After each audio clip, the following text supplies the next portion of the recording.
Morning all of you. How are you all? Today I am going to start next video of chapter 1 of class 10th. तो last class में हम लोग ने क्या पढ़ा था? हमने मैकेनिज्म पढ़ा था किसका? फिल्ट्रेशन का, जो कहाँ हो रहा था? किडनी में एक पर्टिकुलर यूनिट कहाँ? नेफ्रॉन में हो रहा था. ठीक है, तो इसको पढ़ना था.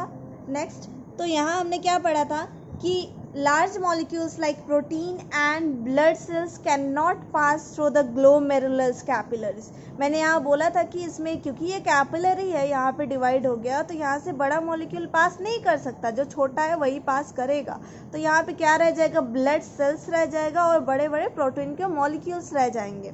ठीक है, तो वही यहाँ पे लिखा है behind in the blood. The function of tubule of nephron is to allow the selective reabsorption. यहाँ ध्यान दीजिए, ये वर्ड आपको कंफ्यूज करने के लिए होगा, लेकिन अभी इतना इम्पोर्टेंट नहीं है ये, लेकिन हायर क्लासेस में जाओगे तो ये इम्पोर्टेंट हो जाता है.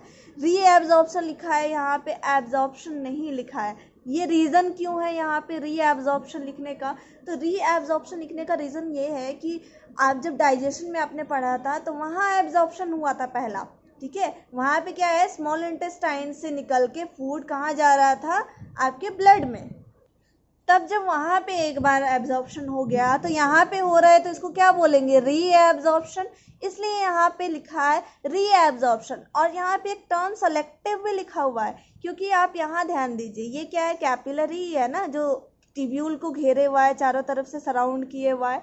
तो ये जो कैपिलरी है, ये क्या है? सेलेक्टिव का मतलब कुछ चीज़ को ही चुन के वापस अपने अंदर ले रहा है, रीअब्जॉर्ब कर ले रहा है. तो कुछ चीज़ में क्या है? ग्लूकोज है, अमीनो एसिड्स है, प्रोटीन है, ठीक है, वाटर है और साल्ट्स है. लेकिन क्या छोड़ देगा? यूरिया. यूरिया को एब्जॉर्ब नहीं करेगा. ठीक है, क्योंकि इसको हटाने के लिए तो हम ये सारा प्रोसेस कर रहे हैं. तो रीअब्जॉर्प्शन ये आपको ध्यान रखना है. और the useful substance like glucose, amino acids, salt and water भी एब्जॉर्ब कर लेगा, लेकिन पूरा नहीं करता. यहाँ ध्यान दीजिए, पूरा नहीं करता. साल्ट भी पूरा नहीं करता, तो जो एक्सेस होता है उसको हटा दिया जाता है. इन the blood capillaries which surround it, जो इसको सराउंड कर रहा है. ट्यूब्यूल से कहाँ गया? तो यहाँ पे एरो मैं बता देती हूँ. इधर ट्यूब्यूल से निकल के कहाँ चला गया? इसमें ब्लड के कैपिलरीज में. ये ट्यूब्यूल देख रहे हो, एरो दिया है, ये ब्लड के कैपिलरीज में. बट द वेस्ट मटेरियल क्या? यूरिया, ये एब्जॉर्ब नहीं होता इस ट्यूब्यूल में, ये ऐसे ही फ्लो होते रहता है इस पूरे ट्यूब्यूल में. ये ट्यूब्यूल जो लूप दिख रहा है, इसको क्या बोलते हैं? Halley's loop. यहाँ लिखा हुआ है.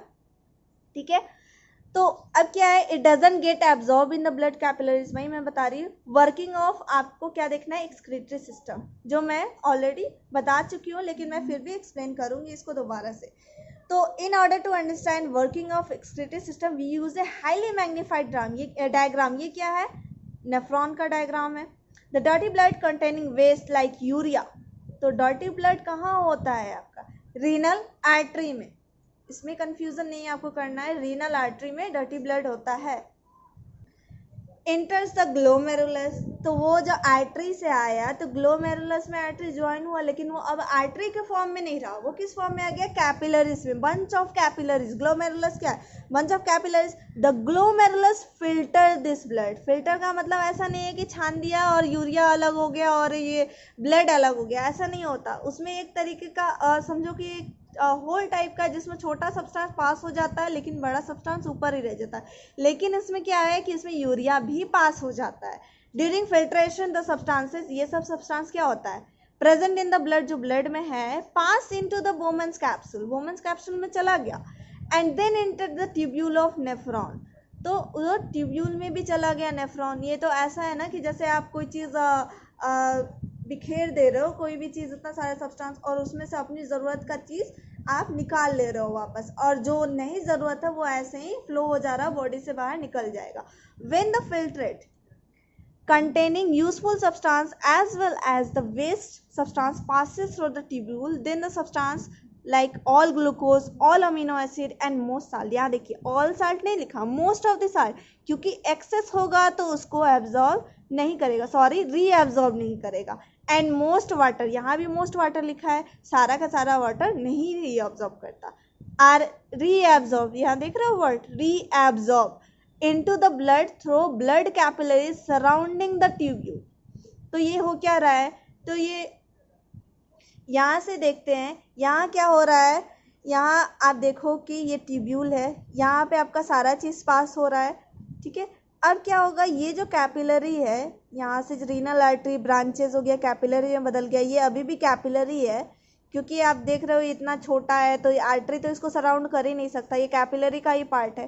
तो ये कैपिलरी ये ट्यूब्यूल को सराउंड कर रहा है। अब ये क्या होगा, इसको जो जो ज़रूरत है ये वापस रीएब्जॉर्ब कर लिया, ठीक है, रीएब्जॉर्ब किया पूरा। आप देख रहे हो यहाँ से रीएब्जॉर्प्शन ही चल रहा है।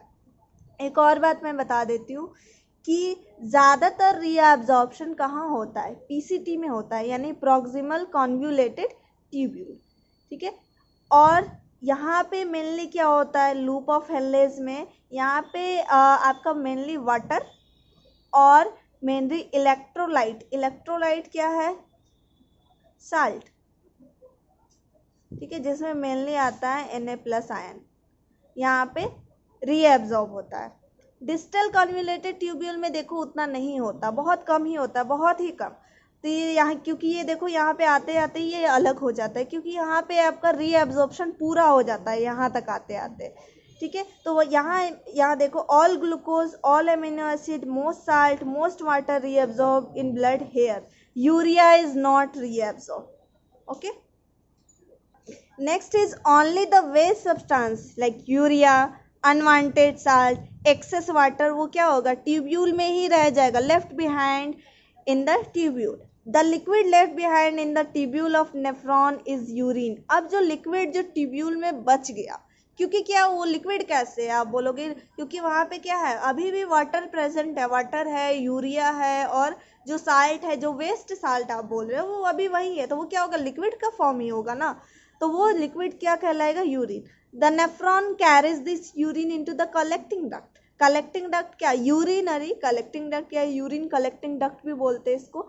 और kidney from wet it is carried out to the ureter, जहाँ ये कहाँ चला जाता है, कलेक्टिंग डक्ट में जाता है, और फिर कलेक्टिंग डक्ट से कहाँ, यूरेटर में, और यूरेटर से फिर कहाँ जाएगा, आपका ब्लैडर में जाएगा, ब्लैडर से फिर यूरेथ्रा के थ्रू बॉडी से रिमूव हो जाएगा।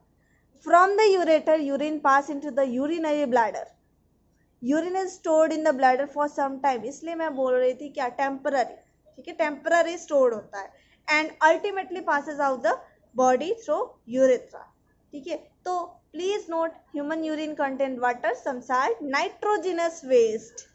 तो नाइट्रोजिनस वेस्ट में आपका क्या है, most of which urea and some uric acid. तो ये वेस्ट प्रोडक्ट होता है, कुछ यूरिक एसिड होता है, बहुत ही कम, ठीक है, बहुत ही कम होता है। मोस्टली क्या होता है ना, यूरिक एसिड किस में प्रेजेंट होता है, बर्ड्स में। Birds do not excrete their waste product in the form of urine, urine के फॉर्म में नहीं करती, वो सेमी सॉलिड लिक्विड होता है उनका, सेमी सॉलिड होता है, सॉरी लिक्विड नहीं, सेमी सॉलिड के फॉर्म में वो एक्सक्रीट करती है, जिसमें क्या होता है, यूरिक एसिड, क्योंकि वो उसको वाटर कंजर्व करना रहता है, वाटर वो वेस्ट नहीं करना चाहता, ठीक है। तो ये हो सकता है इस पे क्वेश्चन आया, लेकिन फिर भी मैंने बता दिया, इसमें लिखा तो नहीं है। एक और बार फाइनल इसका हो जाएगा। यहाँ से क्या है, रीनल आर्टरी से आपका क्या है, डर्टी ब्लड आया, रीनल आर्टरी आपका डिवाइड हो गया बंच ऑफ कैपिलरीज में, जिसको ग्लोमेरुलस बोलते हैं। यहाँ से क्या हुआ, फिर ये ग्लोमेरुलस से एक और आपका ये कैपिलरीज जो ट्यूब्यूल को सराउंड करते जाता है, इसको क्या बोलते हैं, इसको बोमेंस कैप्सूल बोलते हैं। यहाँ से जो ब्लड आ रहा है ये क्या हो रहा है, ये छन जा रहा है, क्यों, क्योंकि इसमें ये कैपिलरीज है ना, इसे तो क्रॉस कर ही सकता है, लेकिन इसमें आपको ध्यान होगा कि ब्लड कैपिलरीज का होल उतना बड़ा नहीं होता, दैट्स वाई इसमें से बड़ा मॉलिक्यूल पास नहीं कर सकता। क्या क्या पास करेगा, तो इसमें ये देखिए glucose, amino acid, water, salt और यूरिया पास कर जाएगा, किस में से, ट्यूब्यूल में से। और ये पास करते करते ही जैसे ये पास हो ही रहा है, साथ में इसका क्या हो रहा है, ये कैपिलरी जो इसको सराउंड किया हुआ है इसमें रीएब्जॉर्प्शन भी चल रहा है, क्योंकि ये क्या है, ट्यूब्यूल का भी मेम्ब्रेन काफ़ी पतला है, तो इजिली ये क्या होगा, डिफ्यूज़न हो जाएगा, इसमें से निकल के इसमें चला जाएगा, ठीक है। यहाँ से हुआ डिफ्यूज़न हो गया, यहाँ तक आते आते क्या हुआ, पूरा रीएब्जॉर्प्शन हो चुका होता है। अब जो इसमें लिक्विड बचा, इसमें क्या है, यूरिन, ये जो लिक्विड बचा अब ये क्या हो, यूरिन बन गया पूरा, जो कहाँ चला जाएगा, कलेक्टिंग डक्ट में। अब ये कलेक्टिंग डक्ट आगे चल के कहाँ चला जाएगा, यूरेटर में, जिसका डायग्राम आपको यहाँ से क्लियर होगा, दिख रहा है, ये यूरिन कलेक्टिंग डक्ट है, और ये यहाँ पे आके किस में मिल जा रहा है, यूरेटर, जहाँ से यूरिन पास हो जाएगा कहाँ, ब्लैडर में। तो आई होप आपको अब क्लियर हो गया होगा। नेक्स्ट वीडियो में हम लोग पढ़ेंगे रीनल फेलियर, जिसको बोलते हैं किडनी फेलियर। और ये किडनी फेल अगर हो गया तो उससे कैसे, कौन सा टेक्नोलॉजी है जिससे हम सरवाइव कर सकेंगे किडनी फेल होने के बावजूद, ये होगा नेक्स्ट वीडियो में। टेक्नोलॉजी वैसे आपको पता होगा, उसको डायलिसिस बोलते हैं, ठीक है, तो वो होगा नेक्स्ट वीडियो में।